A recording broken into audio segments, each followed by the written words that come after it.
Hello, Stewart Carroll from Drone Film Guide, the channel where we learn to fly like filmmakers. I hope you enjoyed that introduction as much as we enjoyed making it.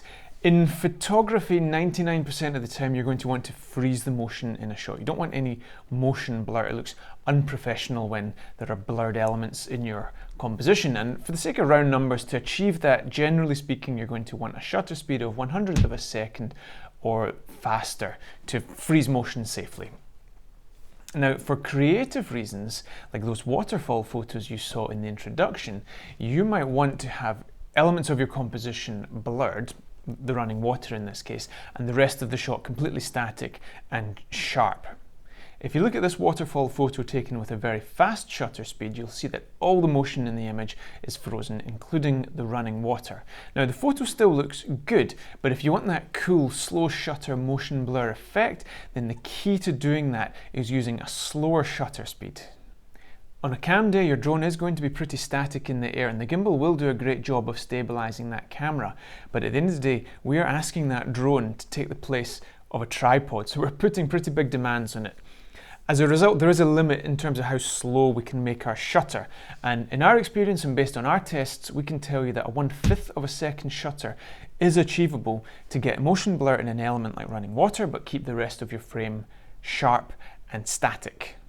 If I could be so bold to interrupt this video and give our paid for products a little plug, that is what finances this channel. We are self-sponsored. If you're interested in learning to fly like a filmmaker, check out our 8-hour drone cinematography masterclass. It's been a great success since we launched it in the middle of last year. Do check that out. Tons of cool testimonials and happy customers. Also, if you want to get a head start with your color grading, we have our drone film grades, our LUT pack that comes with a 50-minute free training video. So you can check out links to both of those things in the description below, along with a discount code embedded for the best possible price.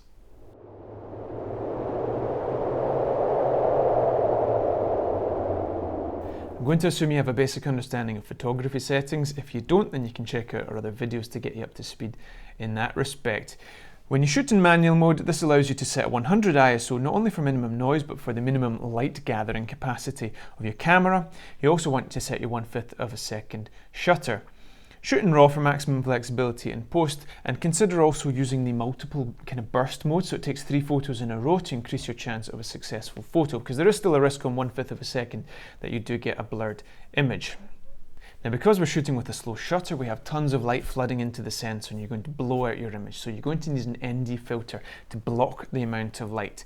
Again, coming back to our tests, if you have a fixed aperture drone like the Mavic Air, for example, your aperture is fixed wide open at 2.8 or 2.2, I can't remember what it is, you're going to need an ND64.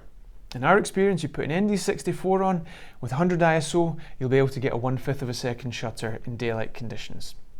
The photos that we took for this video were shot on a Mavic 2 Pro, which has a variable aperture. So like the Phantom 4 Pro, you can take that aperture all the way up to f11. So in these photos, we did just that. We took the aperture all the way up to f11.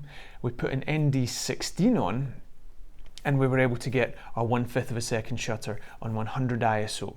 So those were the settings that we've used for both the Mavic Air and the the Mavic 2 Pro, I should say, to get our 1/5 of a second shutter. The convenient thing about using the ND16 on the Mavic 2 Pro is that's also actually the ND that we use for video. So if we want a 1/50th of a second shutter for our video work, and ISO 100, aperture f4 for the sake of argument, then we use our ND16. So when we're up in the air, we can use the same ND filter for a slow shutter photo and for some video. So it's very convenient. So that's it. You just got to get your settings right and you are good to go. Please leave links to any of your work in the comments below. I'd love to see some more slow shutter drone photography. As always, stay in touch, subscribe to the channel, blah, blah, blah. Check us out on Instagram. We are talking about photos, which means that we put photos on Instagram. It's a nice wee platform for you to see some of our work and behind the scenes there. And yeah, more videos on the way, so stay tuned and we will see you next time on Drone Film Guide.